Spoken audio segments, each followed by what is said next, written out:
Agora, dessa nova onda de gente entrando na Bolsa de Valores nos Estados Unidos, especialmente brasileiros, talvez você esteja entrando na Bolsa Americana, muitas pessoas acabaram conhecendo um ETF, que é um fundo de investimentos, que é o QQQ.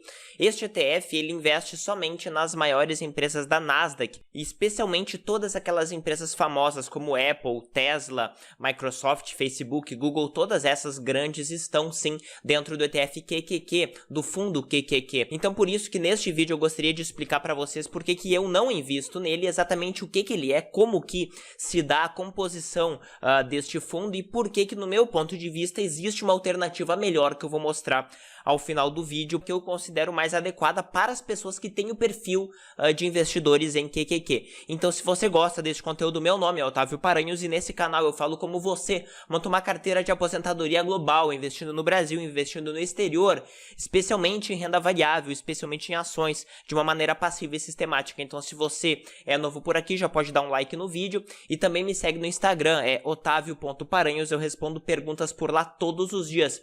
Então, vamos direto para o conteúdo. Quando a gente observa quais são os fundos americanos negociados em bolsa de valores, ou seja, os ETFs negociados em bolsa, aqui você vê claramente a lista dos maiores e você vê que o ETF QQQ, ele é o quinto ETF por tamanho em termos de volume de dinheiro investido dentro do fundo, certo? Ele tem 133 bilhões de dólares de ativos e ele tem um giro gigantesco de 46 bilhões de dólares por dia. Ele é o segundo fundo mais negociado, tão somente atrás do SPY, né, do SPY, que investe no S&P 500, que é o fundo mais líquido da bolsa, certo? E este ETF, o QQQ, por que ele chama tanto a atenção? Principalmente por causa disso aqui, ó. Você vê quais são as empresas que ele investe, as principais. São as famosas, são as que cresceram muito ultimamente, certo? Então tem Apple, Microsoft, Amazon, Facebook, Google, Intel, Nvidia, Adobe. E quando você vem para a distribuição de setores, você vê que tecnologia da informação tem metade do fundo e também serviços de comunicação, por exemplo, Facebook, entram aqui na parte de serviços de comunicação. A própria Amazon entra aqui como consumo discricionário. Então você vê que a maioria absoluta deste fundo é composto sim por empresas que são totalmente correlacionadas com tecnologia, apesar de não ser um ETF de tecnologia. Conforme você vê aqui no próprio relatório do fundo, ele é um ETF caro em tese, né? No caso a relação preço sobre valor patrimonial é de 12 vezes, apesar de você ter uma rentabilidade sobre o patrimônio bem alta de 31%, certo? Então, em média, as empresas são sim bem rentáveis em relação ao patrimônio que elas possuem, mas você está pagando um múltiplo muito alto por este patrimônio, certo? Você está pagando 12 vezes o patrimônio da empresa. Então, tem um PL de 47, um preço sobre o lucro, certo? Então, não é hoje um ETF necessariamente barato. E por que ele chamou tanto a atenção quando a gente olha o gráfico? Aqui a gente está comparando, a linha azul é o ETF QQQ e a linha vermelha são as 500 maiores empresas dos Estados Unidos, o S&P 500. No ano 2000 teve uma bolha da Nasdaq, a bolha da .com, certo? Das empresas .com. Naquela época que em qualquer empresa apenas colocava .com no nome e subia de preço, houve uma bolha gigantesca aqui, certo? Que não foi acompanhada pelo mercado em geral, então o ETF QQQ subiu muito mais do que a média das ações americanas e depois teve uma queda gigantesca aqui de mais de 80%, certo? Gerando um prejuízo bem forte para quem investiu naquela época. Você vê aqui que a queda foi bem forte, aqui próxima a 81, 82%.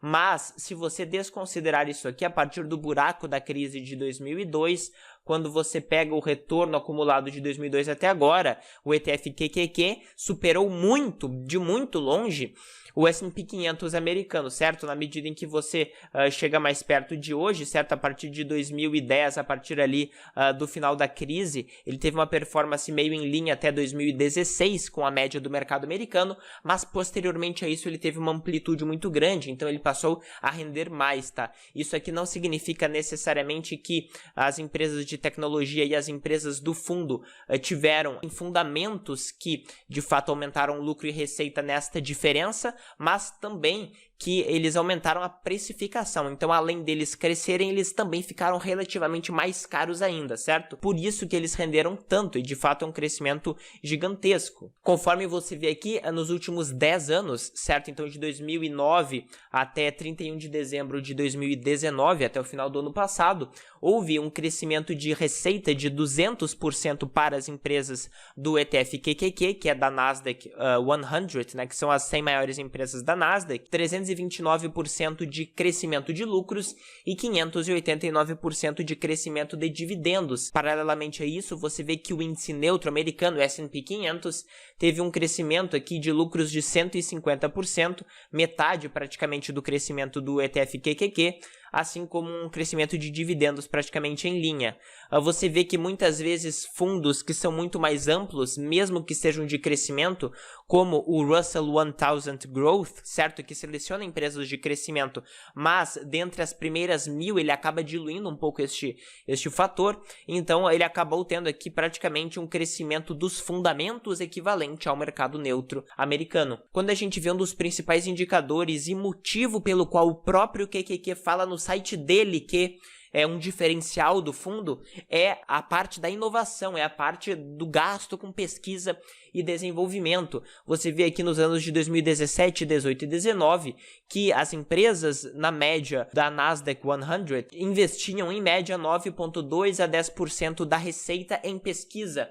Paralelamente a isso, as empresas do S&P 500 investiam metade disso, certo? Aqui entre 4% e 5%. As empresas do Russell 1000 Growth, que são as empresas de crescimento deste ETF Russell 1000, eles tiveram sim um gasto maior com pesquisa, mas não chegou perto do ETF QQQ. Aí você pode me perguntar por que será que tem ETFs de tecnologia, tantos ETFs de tecnologia na Nasdaq, né? Na realidade, isso é como se fosse uma profecia autorrealizável, certo? Então, inicialmente era muito mais barato e havia muito menos critérios para empresas serem listadas na bolsa da Nasdaq, porque um dos critérios de seleção é a empresa estar na bolsa da Nasdaq, certo? Contrariamente a isso, a bolsa de Nova York, certo? Tinha requisitos muito maiores e era muito mais caro você listar as suas ações da sua empresa lá. Hoje em dia isso praticamente já está equivalente. Quando a gente observa que os custos de junho de 2020 para você listar empresas na Bolsa de Nova York, você paga aqui aproximadamente $100 mil para incluir as suas ações da sua empresa na Bolsa de Nova York, se você for emitir até 30 milhões de ações. Quando você vê quanto que custa para listar as suas ações na Bolsa da Nasdaq, eles têm alguns critérios, algumas categorias, mas que partem aí mais ou menos de uma faixa parecida aí de $150 mil, $50 mil.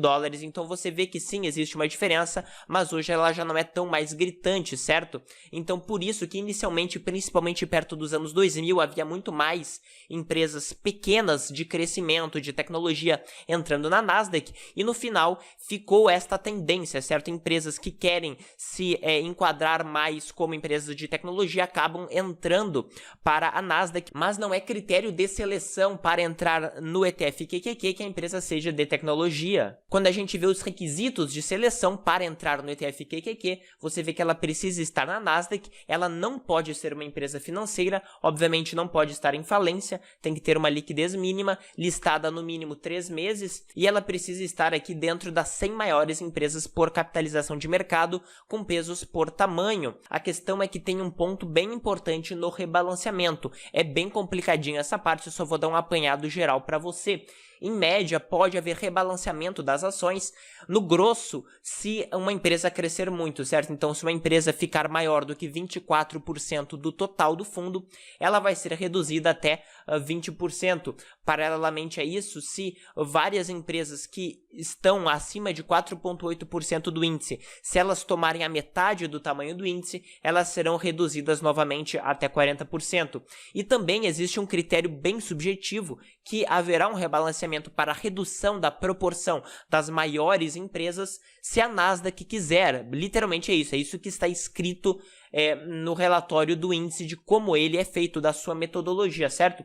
E também as 5 maiores empresas não podem somar 40%, que novamente elas serão reduzidas. Então você vê que existem alguns critérios de redução da concentração do fundo. Mas você vê claramente aqui que, no meu ponto de vista, isso aqui não é critério para fazer um fundo performar melhor do que a média do mercado de maneira geral. Afinal, não há nenhum critério de seleção de qualidade, de lucro, de rentabilidade destas empresas. É tão somente o tamanho.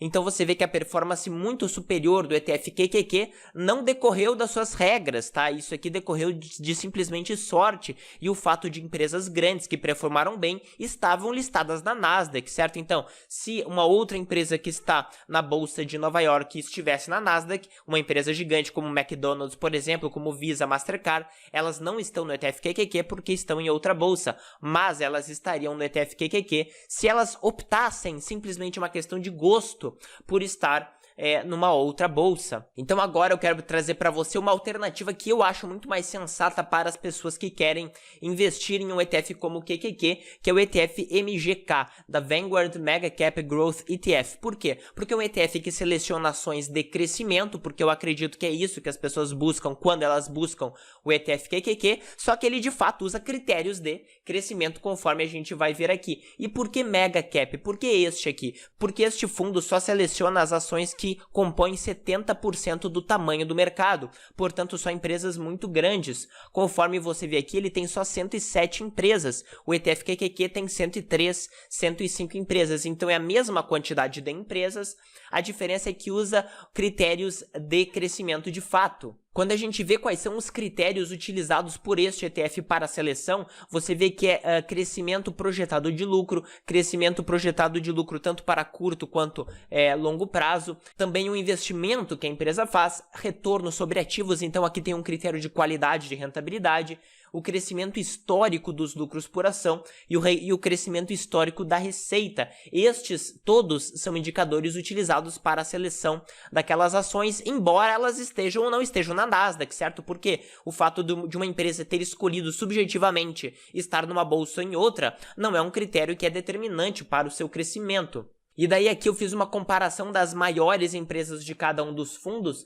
Você vê aqui as empresas do ETF QQQ e as empresas do ETF MGK. Você vê que todas as principais empresas se sobrepõem e são praticamente equivalentes. Então você também vai investir na Apple, na Amazon, Microsoft, Facebook, Tesla, Google, Nvidia, Adobe, Netflix e PayPal. Estas empresas compõem praticamente o mesmo percentual nos dois fundos, 55% e 57%. A diferença é que ao longo do fundo, você vai estar investindo em todas essas empresas aqui que não são listadas no ETF QQQ, não são listadas na Nasdaq e, portanto, podem sim ser bons investimentos, só que elas não estão simplesmente listadas na Nasdaq por uma questão de escolha, certo? Então, por exemplo, Visa, Mastercard, McDonald's, Nike, American Tower Corporation, que é um REIT muito grande de torres de comunicação, Fidelity, etc. Todas estas empresas, elas respeitaram aqueles critérios de crescimento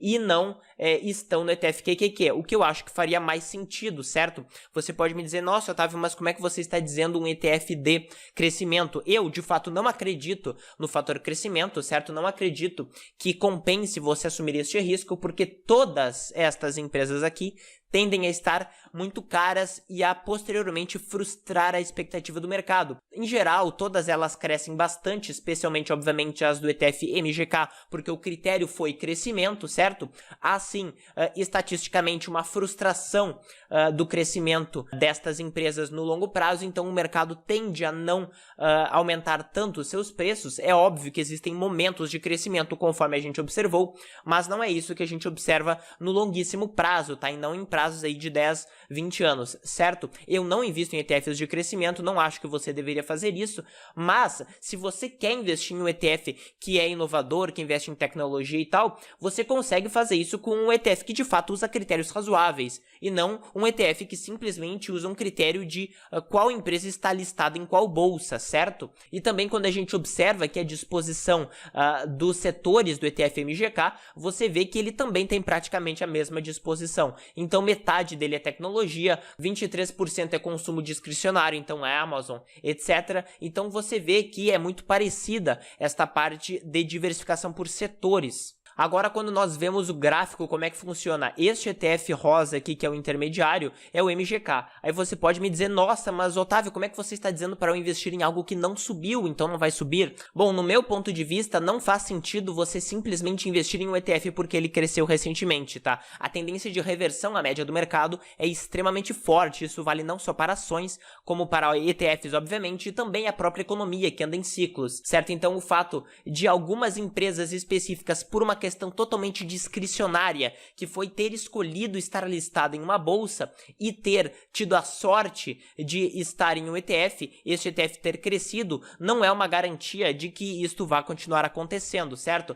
Se você acredita no fator crescimento e acredita que em empresas que têm maior rentabilidade e maior crescimento tendem a performar melhor, é melhor você escolher um fundo que faça isso, apesar do fundo não ter crescido tanto. É óbvio que quando a gente seleciona, por exemplo, a partir de 2017, a rentabilidade do ETF QQQ e MGK foram praticamente equivalentes, certo? Mas eu não acho que é razoável você supor que o resultado se confunde com o processo. Um processo bem feito pode ter um resultado ruim por anos, décadas, certo? Apesar de ser o mais razoável para você, porque historicamente um processo bem feito tende a gerar um resultado bem feito no futuro. Não é porque você coloca todo o seu dinheiro em Bitcoin e você teve um ótimo resultado em 10 anos que você deveria fazer isso, certo? As pessoas confundem resultado com habilidade e as pessoas confundem resultado com o processo bem feito.